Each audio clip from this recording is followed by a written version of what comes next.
Coral bleaching is a major problem, but the following report describes the problem and an approach to solving it. Corals live with symbiotic algae that colonize the outer skin of the polyp. They cover up to 95% of the coral's energy requirements.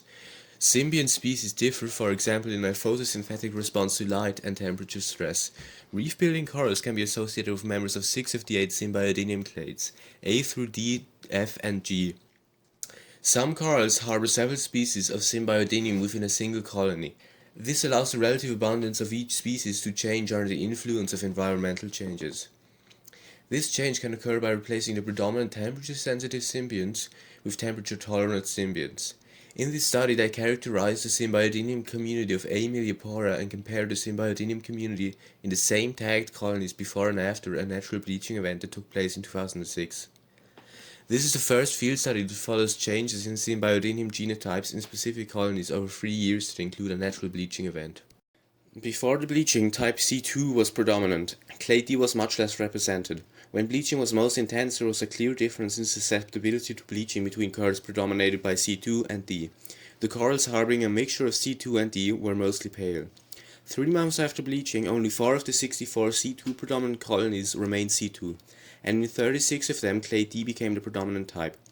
Before bleaching, type C1 was not found in any of the samples, but after bleaching, C1 became the predominant type in 11 of 64 colonies.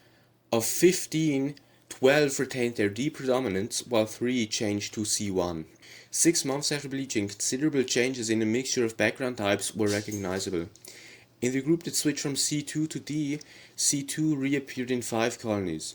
Only 1 of 15 colonies originally dominated by D died, and only 20% of the originally C2 dominated population survived and retained C2 as the dominant symbiont.